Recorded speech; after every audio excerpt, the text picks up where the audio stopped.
Right, so today I want to make a video about this tweet from Thomas Sowell. Uh, and this is a very important topic, and it's a topic that I've talked about before, but again, I want to make another video about it because it's very important, especially in times like this. So he says, the political left's attempts to silence ideas they cannot or will not debate are a confession of intellectual bankruptcy.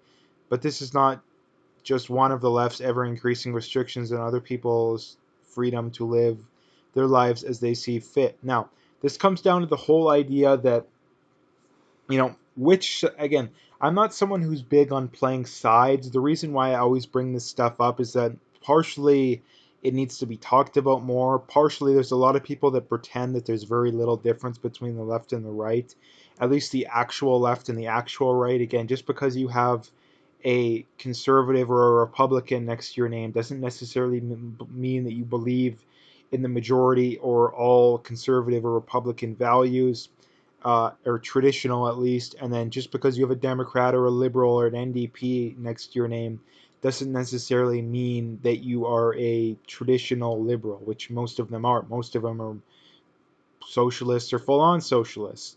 Uh, there's a lot of conservatives and Republicans, especially in Canada, although there's definitely some in the States that are literally as about as centrist come. And again, that's a different video in and of itself, but that's the whole thing. So getting into the main topic, I wanted to talk about the idea of censorship and silencing ideas. And this is something that you pretty much exclusively see on the left, and I like the way he put it. The fact that they don't want to debate, who don't want to have an open discussion of ideas, is a confession of intellectual bankruptcy. Or another way of putting it is them saying that they don't have an argument that's better than yours, and by default, being you the right or the people that aren't on the left have a better argument and their ideas make sense. So, and for the simple reason that if the left's ideas made better sense, then they wouldn't. Number one, they wouldn't try and shut you down. Number two, they'd be perfectly fine with debating you and not getting all hysterical like they tend to do. And like I say, I'm generally someone who doesn't really identify strongly with either side. I mean, if we had a actual true conservative, running, or at least running the Conservative Party of Canada, or the Republicans in the States. Now there's definitely a little more in the States that are better than Canada, but I would support them, even though again that's not really actually my traditional actual political beliefs. But again, the only way Canada's going to survive, and the states as well, is if we can cut taxes, is if we can cut immigration, uh, basically cut spending too. Like if we don't do that, we're not going to survive as a country. We're going to go belly up, and that's something that needs to be talked about more. So the whole idea behind the censorship from the left's point of view is they can't win the debate. The problem with the left is that they want power. Again, the politicians, they want the power because when they get the power, they get very rich usually. They get, like I say, a lot of power, a lot of fame. They're on TV. They're powerful. They're popular. It's a job that even after you retire pays very well. You can probably retire relatively young if you get into it at a young enough age, or it's the other kind of job too, to where um, you can get a lot of favors done too, like a lot of favors. You in other words, like being a politician, there's an immense amount of power involved with being a politician, which is why the people that oh well, that are very naive and they think, oh, I think people are naturally good. They just disagree. Well, no, they don't. The left wants power. The right wants power too, but it all depends on people on the right. Like I said, there's much more of a spectrum, I believe, of people on the right. You have people that are full on centrist, even left cent. I think there's some conservatives in the Conservative Party of Canada that could have ran as liberals 20, 30 years ago, and people wouldn't question a thing. In fact, they guarantee that. And then there's some, the Maxime Berniers of the world. I mean, even though he's not a conservative anymore, that are um, although again, not someone who I fully agree with, someone who I would vote for in a heartbeat, just because at least he understands the concepts that actually need to be done. But getting back to the whole censorship and silencing of ideas, like I say, the main reason that the left does it is that they don't have a debate. Like they don't have a debate. They'll say, "Oh, well, it's hate speech." Again, hate speech isn't a concept. Again, and the reason why they don't like hate speech is that they think that it's violence. They think that it's literal violence.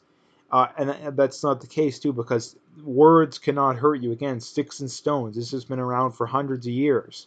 So that argument makes no sense. Words cannot physically hurt you. They'll say, "Oh, they're violent." Again, not the case. And this is what they'll do. Uh, and again, it's so predictable. It's not even funny because it's really happened more times than you can count.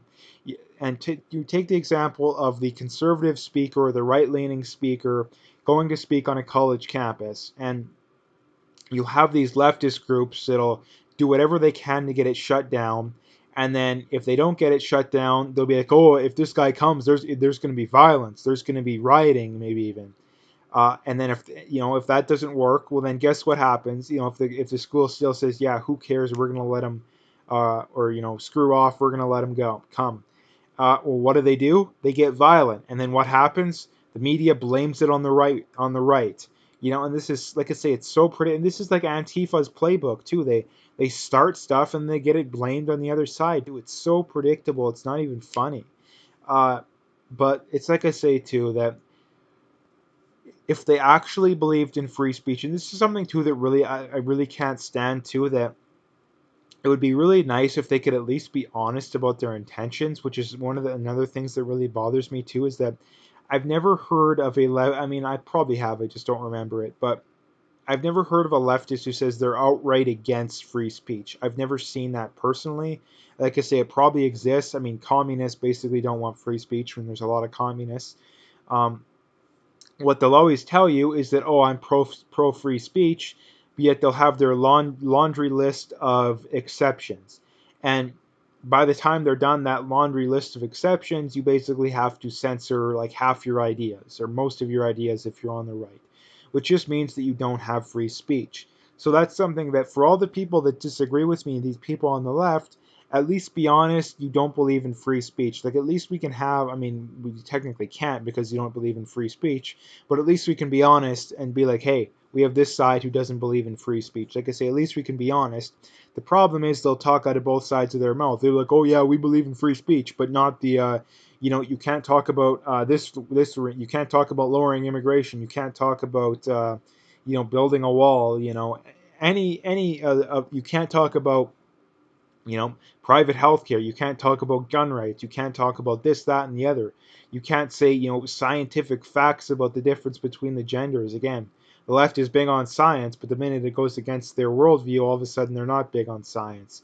And the only science they seem to be big on is the science that's the most questionable. Again, it doesn't really make a whole lot of sense, but it does when you realize that all they care about is their worldview.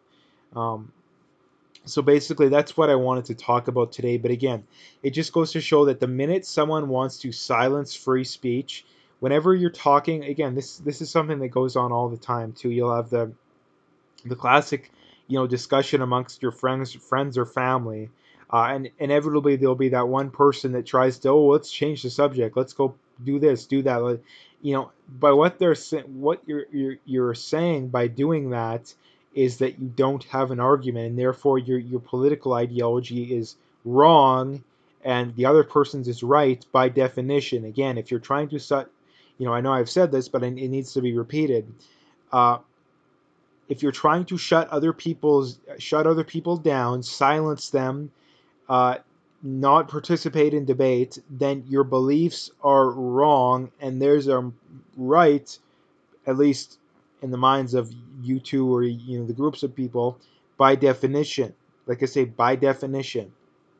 So, and this just goes to show too with the climate change people that want to censor anything, any skeptical science point of views or people that are climate skeptics.